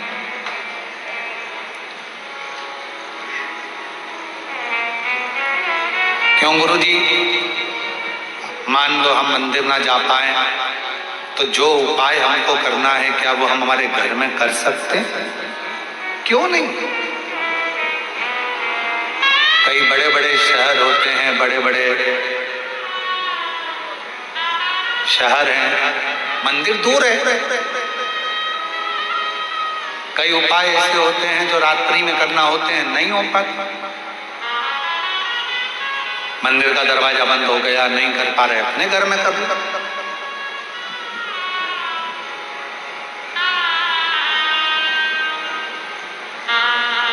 तुम जहां जैसे जब शिव को भज सकते हो, भज। शंकर भगवान का कार्य है आपके द्वार पर आकर आपका कल्याण करना, आपका उद्धार। ये शिव का, और कितनी सुंदर कथा है। तारकासुर के तीनों बेटे तारकाक्ष, विदुम्माली, कमलाक्ष की ने वर मांग लिया था भगवान ब्रह्मा जी से कि हमको 3 पुरियों का निर्माण कर दो, 3 महल बना दो, 3 नगर बसा दो हमारे, हम उस नगर में रहेंगे, उस मोहल्ले में रहेंगे, अपने क्षेत्र में अपनी पुरियों में रहेंगे, और ये वर दीजिए कि हम मरे तो तीनों एक साथ मरे।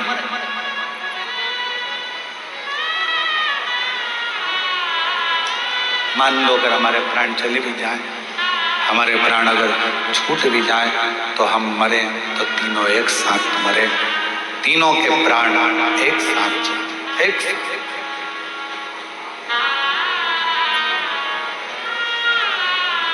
तथा 3 पुरियां बना ली। पुरी का मतलब मालूम है ना? अरे जम के तो बोलो। नगर खाने वाली होती है पूरी, और नगर को बोलते हैं पुरी।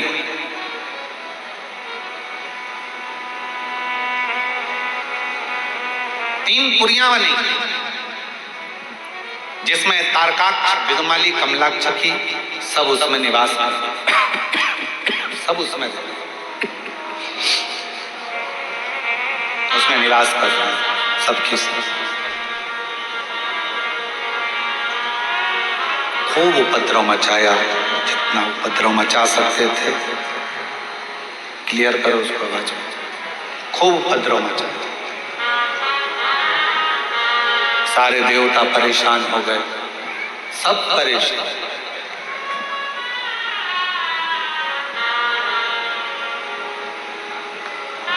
तब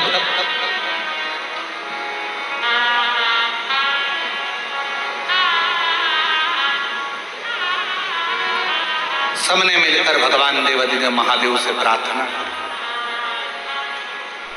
सबने मिलकर प्रार्थना करी, हे शंभु, हे त्रिकालदर्शी, हे करुणा सागर, हे दया सागर, दुनिया का कल्याण करने वाले हे शिव, कृपा कर कि नमामि शमीशान निर्वाण रूपम विभुम व्यापकम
पता इतने एकत्रित होकर आए, आप सब एकत्रित होकर आए हो, क्या चाहिए? शिव महापुराण में, स्कंद पुराण में और लिंग पुराण में, तीनों में एक बात एक जैसी मिलती है कि शंकर भगवान अपनी कथा में, शंकर भगवान अपने मंदिर में और शंकर भगवान अपने 12 ज्योतिर्लिंग में उसी को बुलाते हैं जिसका कल्याण करना होता है।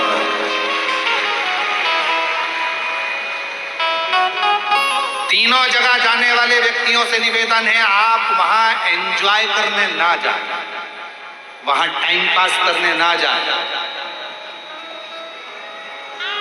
वहां पार्टी मनाने, पिकनिक मनाने या ऐश्वर्य आराम के लिए इन 3 जगह पर ना जाए। कहां कहां? पहले नंबर का है शिव महापुराण की कथा में अगर आओ, बाबा से अगर प्रार्थना करने आ रहे हो तो अपने साथ में अपना बिछाने की दरी, अभी बारिश है, पन्नी, छाता, पानी की 2 बोतल, ओढ़ने का साथ लेकर चलो, थोड़ा सा अपने साथ में ठेहुआ वगैरह बनाकर कुछ रख कर चिवड़ा मिक्सचर लेकर चलो। कभी भूख लगा, कोई नहीं दिया, अपना पा लिया, बड़े बाबा के धाम कथा सुन। एक महिला कलम को प्रतिभा जी ने एक वो भेजा है वीडियो, एक वीडियो भेजा था आपने वहाँ सीहोर ऑफिस में, तो सीहोर ऑफिस से वो वीडियो यहाँ पर आया। तो कौन सा गांव से महिला दंडवत करती हुई आ रही है? मुकेर से। तो कल इन्होंने सीहोर भेजा एक वीडियो ऑफिस में, वहाँ से वो वीडियो यहाँ ललित महाराज जी के पास आए, ललित महाराज जी उनको दिखाए, तो वो एक महिला दंडवत करती करती करती करती कोई गांव से कथा स्थल तक आ गई।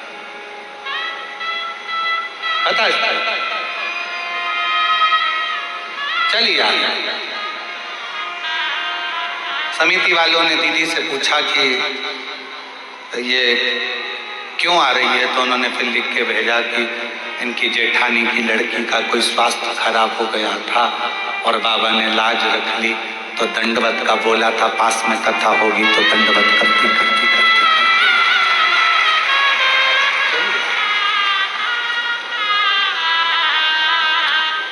विश्वास, कथा में जाना तो ये सोच कर जाना कि वहां पर थोड़ा संघर्ष करना पड़ेगा, पानी भी आएगा, धूप भी आएगी, कीचड़ भी मिलेगा, हवा भी चलेगी, आंधी भी चलेगी, सब कुछ। अपनी रक्षा अपने को करना, अपनी कथा में। शरीर ठीक नहीं है, बहुत ज्यादा रोग हो गया, घर के अपने सदस्य को भेज दो, तुम घर से टीवी पर कथा सुनो, टीवी पर सुनो, उसका भी प्रमाण है। एक पत्र देखिए,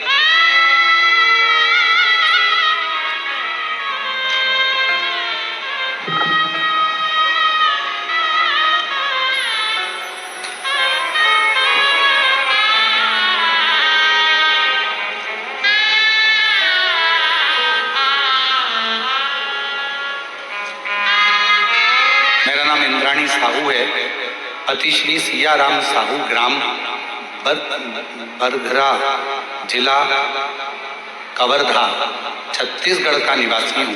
कहीं बैठे हों तो बेलपत्र लेने के लिए आ सकते हैं। इंद्राणी साहू, पति श्री सियाराम साहू, ग्राम बरघरा, जिला कवर्धा, छत्तीसगढ़ का निवासी। मैं बाबा को धन्यवाद देने के लिए आया हूँ। मेरा तबीयत बहुत खराब हो गया था, बड़े बड़े डॉक्टर को दिखाया, मैंने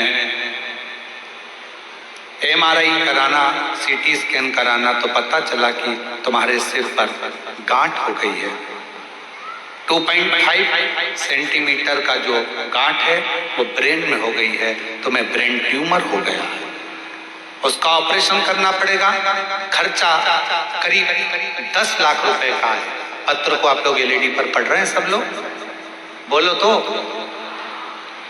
खर्चा करीब 10 लाख रुपए का लगेगा।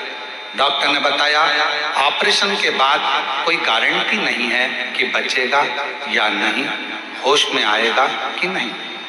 मेरे परिवार वाले घबरा गए और मेरे पत्नी इंद्राणी साहू को अस्पताल हॉस्पिटल से हम घर लेकर आए। क्योंकि हम छोटे किसान हैं, मेरे पास इतना पैसा नहीं था। मैंने अपने रिश्तेदार दीदी जीजा को फोन से बताया, तब किसी को भी बोला, पर इतना धन की व्यवस्था किसी के पास नहीं थी।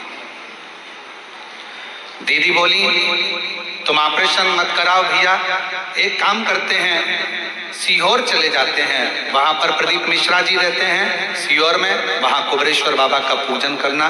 दीदी के गाड़ी किया और हम लोग सीहोर चले गए। कुबेरेश्वर बाबा का पूजन करा, रुद्राक्ष लिया,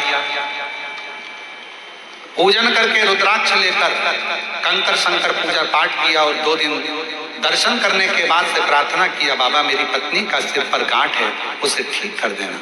हम लोग रुद्राक्ष लेकर घर आ गए। पत्नी रोज रुद्राक्ष को लोटे में जल में भर देती, भोले बाबा पर चढ़ाती, पीने लगी, बेलपत्र चढ़ा हुआ खाने लगी। 1 महीने के अंदर मेरी पत्नी के तबीयत में सुधार आने लगा और मैंने दूसरी बार जांच कराने पर पता चला कि गांठ गल चुकी है, पत्नी बिल्कुल ठीक हो चुकी है। अब उसको गांठ एक पत्र और है,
शंकर भगवान ने नंदी को बुलाया और नंदी को बुलाकर कहा जरा पता करो तारकाक्ष विदुमाली कमलाक्ष की करते क्या।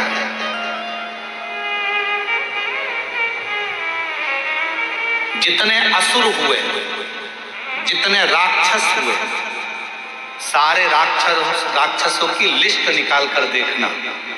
छत्तीसगढ़ वालों, मेरी जीजियों मेरे जीजाओं, एक एक राक्षस की लिस्ट निकाल कर देखना। राक्षसों के द्रोही दुश्मन रहे होंगे भगवान, शंकर भगवान किसी भी राक्षस के दुश्मन नहीं थे, किसी भी असुर के दुश्मन मेरे शिव नहीं थे, मेरे शंकर भगवान किसी के दुश्मन नहीं थे। राक्षस इंद्र से युद्ध करना चाहते थे भगवान, राक्षसों को कहां का सिंहासन चाहिए? ब्रह्मलोक का सिंहासन। एक भी राक्षस ऐसा नहीं था जिसने कहा हो कि मुझे कैलाश का सिंहासन चाहिए, क्योंकि उनको मालूम है नीचे जाके करेंगे क्या। कैलाश में कौन सा सोना चांदी हीरा पन्ना आभूषण रतन माणिक मोती भरा पड़ा है, किसी को कैलाश का सिंहासन नहीं चाहिए।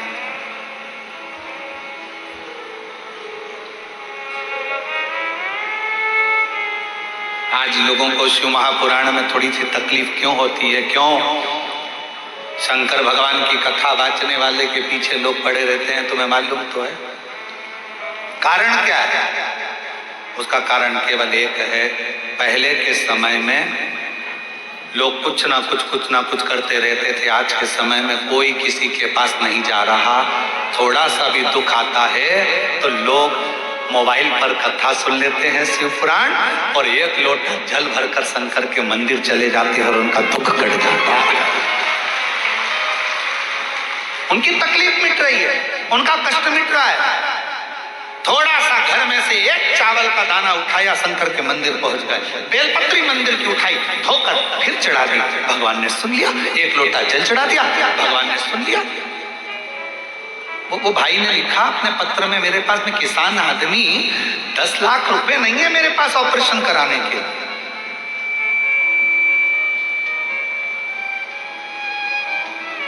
नहीं है उसके पास।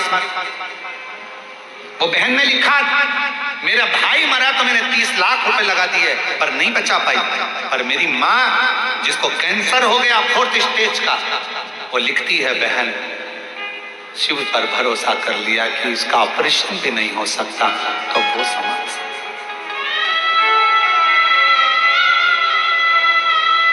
आज के लोगों को इसी बात का बुरा लगता है कि पहले कमाई के बहुत सारे स्रोत थे, बहुत तरह की दुकानें चलती थी, पर शिव महापुराण जब से चालू हुई है सारे बेकार के धंधे बंद कर दिए। केवल एक लोटा जल दुनिया का कल्याण करे जा रहा है।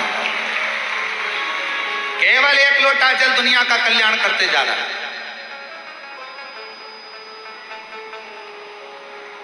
और वो एक लोटा जल जगत के कल्याण के लिए, जगत स्मरण के लिए। और याद रखना,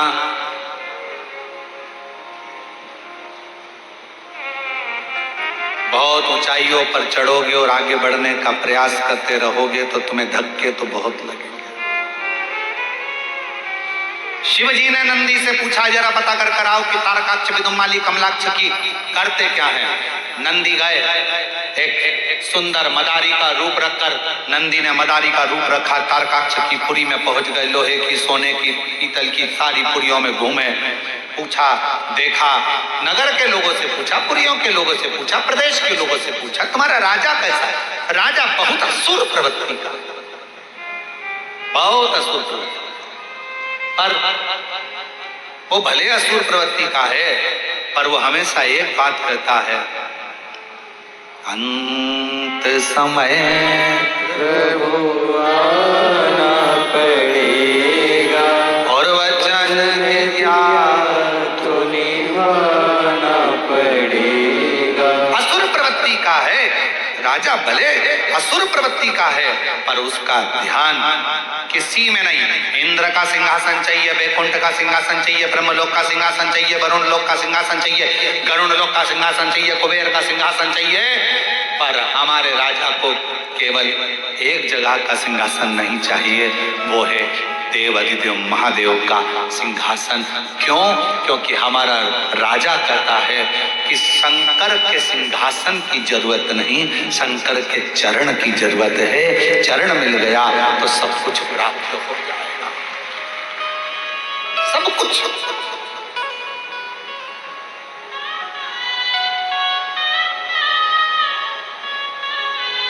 बस उसके चरण मिल जाए, उनको नमन कर लिया, प्रणाम कर लिया, दंडवत कर लिया, साष्टांग कर लिया, बहुत है।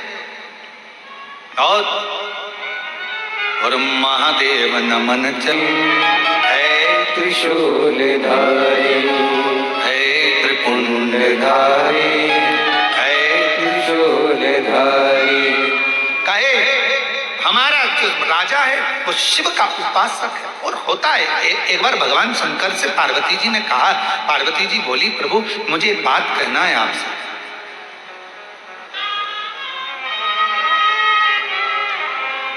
ये जितने संसार के लोग हैं क्या सब आपके भक्त हैं? शिव जी ने कहा, नहीं, पूरे तो नहीं कह सकता, प्रैक्टिकल करके दिखाओ। शंकर भगवान ने एक काम करा, पार्वती से कहा तुम रानी बनो, मैं राजा बनता हूं। एक नगर बसाया, नगर में सबका निवास हो गया। शिव जी ने राजा बनकर आज नगर में डोंडी पिटवा दी। पूरे नगरवासियों को सूचना दी जाती है, राजा के महल में आना, 1 घंटा रुकना, जो राजा का सही से दर्शन कर लेगा उसको राजा 1 करोड़ सोने की मुद्रा दे देगा, अपना वैभव दे देगा। शिवजी ने सूचना करवाई, नगर में सूचना हो गई, सारे नगर में डोंडी पिट गई। आज राजा का जो दर्शन करेगा सुबह 7 खोला दरवाजा, टिकट दिया गया, चलो अंदर सब। राजा ने एक बगीचा तैयार करा, उसमें बहुत सारा वैभव लगा दिया, मिठाइयां बन रही हैं, वस्त्र तैयार हो रहे हैं, गाड़ियां रखी है, धन रखा है, पैसा रखा है, अंबारियां रखी है, सबको कहा लाइन से भेजते जाओ। लाइन लगा दी गई। कोई ने मिठाई भर ली, कोई ने सोना भर लिया, कोई ने चांदी भर ली, कोई ने हीरा पन्ना भर लिया। पर वहां नियम था, 1 घंटा घूमना है, राजा का दर्शन करना है, यहां से कुछ ले जा नहीं सकते, बाहर निकल जाना।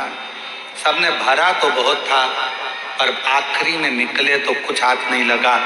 किसी ने पूछा तुमने राजा का दर्शन करा? अरे इतना सामान था, ढेरों ठाट था, खाने का रसगुल्ला, इमरती, भजिया, पकौड़ी, गुलाब जामुन सब था। तुम भी देखो, किसी के शादी में जाओ, बहुत सेठ के घर की शादी, रसगुल्ला, इमरती, भजिया, पकौड़ा, जलेबी सब रखा। किसी ने पूछा क्यों, क्या क्या खाया था? वहां पर तो भैया छम्मक लड्डू भी था, वहां पे भैया पनीर की सब्जी भी थी, वहां पे भैया तंदूरी रोटी भी थी, वहां पर पालक पनीर भी था, वहां पर चावल भी था, वहां पर ये भी था, वहां पर गुलाब जामुन भी थी। क्यों भैया? आते आते तुमने वो लड़की देखी क्या कैसी थी उनके लड़के के लिए जो स्टेज पे बैठी? हम तो स्टेज पे तो गए ही। अच्छा बोलो तो सही है कि गलत है? आधे से ज्यादा शादियों में लोग दूल्हा दुल्हन को तो देखकर ही नहीं आते। खाया छोटी अल्लू और तुरंत। आधे से ज्यादा शादी में तो लोग दूल्हा दुल्हन से तो मिले ही नहीं। कहीं बारात लेट आ रही है, कहीं लड़की नहीं आई है, पार्लर गई है, तैयार होने गई है, मालूम पड़े जब सब खाकर चले जाते हैं, केवल रिश्तेदार रह जाते हैं, तब लड़की पार्लर से आती है, बारात आती है, वरमाला होती है, जयमाला होती है। इतनी देर में लोग वरमाला भी नहीं देखते, खाने में लगे रहते हैं, खाया पिया और चल दिया। शंकर भगवान कह रहे हैं भाई वही प्रीति है। सबको कहा जिसको जो अच्छा लगे आओ, जो राजा का दर्शन कर लेगा उसको स्वर्ण मुद्राएं मिल जाएगी। कोई दर्शन नहीं कर पाया। 6:30 बज गई, 7 बजने में आधा घंटा बचा था। एक बुजुर्ग सा व्यक्ति बूढ़ा सा आया। उसने ना गुलाब जामुन देखी, ना पैसा देखा, ना धन देखा, ना दौलत देखी। आवाज लगाता रहा, राजन राजा, राजन राजन राजन। राजा को लगा शंकर भगवान ने पार्वती से कहा अगर मैं इसके सामने आ गया तो सब कुछ देना पड़ेगा। ये कितना भी चिल्लाए मैं सामने नहीं आऊंगा। चिल्लाता रहा, महाराज महाराज महाराज। आते शिव को छुपना पड़ रहा था। पार्वती जी कहती अब तुमने वचन दिया था कि मांगेगा तो देना पड़ेगा, तो अब आओ सामने।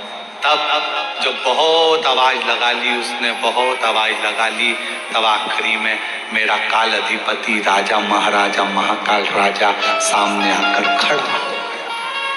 सब लिया। 10,000 सोने की मुद्रा आपको दी जाएगी, ले वो हाथ जोड़कर बूढ़ा व्यक्ति कहता है मुझे 10,000 सोने की मुद्रा नहीं चाहिए। तो फिर क्या दे तुमको? कहा बस महाराजा आप जो पांव में जूतियां पहने हो ना, वो जूतियां मुझे दे दीजिए। शिवजी पार्वती को देखकर कहने लगे ये कहीं मुझे पहचान तो नहीं गया है, ये मुझे जान तो नहीं गया। पार्वती जी बोली तुम्हें तो कोई पहचान ही नहीं सकता, ये क्या पहचाने, इतने लोग बैठे कौन तुमको जान रहा है? ना ना ना ना नहीं पहचाना। फिर पांव की जूतियां का क्या करेगा? भगवान शंकर ने कहा राजा के वेश में पांव की जूतियां नहीं दूंगा। बुजुर्ग हाथ जोड़कर कहता है भले मत दो, बस एक काम करो जूतियां थोड़ी पीछे कर लो, मैं वहां की धूल अपने मस्तक पर चढ़ाना चाहता हूं। पार्वती जी ने पूछा बुजुर्ग से बाबा तुम इन्हें पहचानते हो? बाबा कहते हैं मैं जानता हूं, ये मेरा काल अधिपति महाकाल मेरा कुबेर भंडारी है। पहचान केवल जब तुम पहचान जाओगे तो धन की चाह नहीं रहेगी, सत्ता की चाह, वैभव की चाह।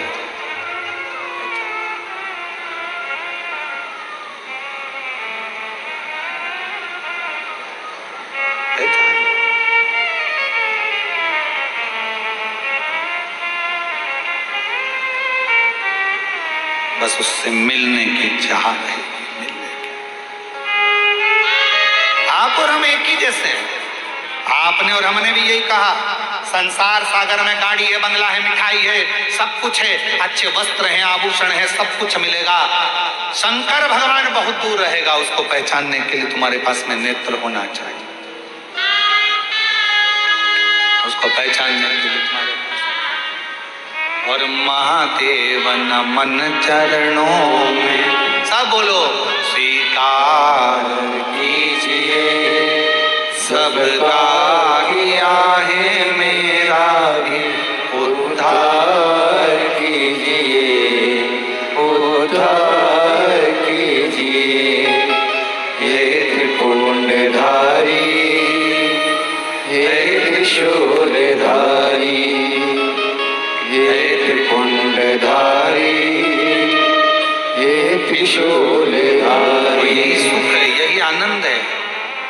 आप जिस भाव से कथा का रसपान कर रहे हो, जिस आनंद में कथा को तत्व ग्रहण कर रहे हो, समझ लो ये कथा है शिवोहम शिवोहम शिवोहम।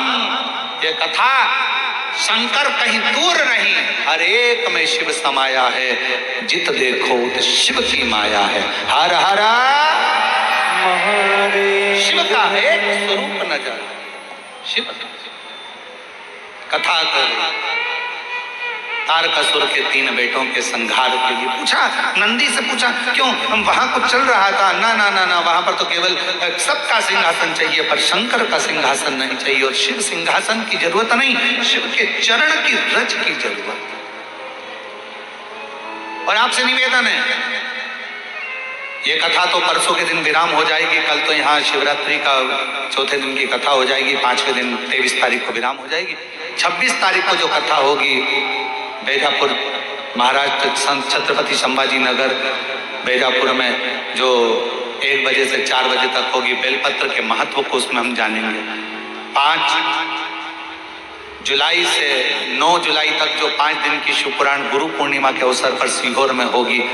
आप सीहोर जब आए तो ये प्रयास कर कर आना कि हम बाबा के चरणों की रज को प्राप्त करने के लिए, बस वो मिल जाए, हमारे जीवन का सुख प्राप्त हो। कुछ मिले ना मिले, तेरा सहारा मिलना चाहिए। शिव कथा कर रही, भगवान शंकर का चरित्र कर रहा, आगे वर्णन आया।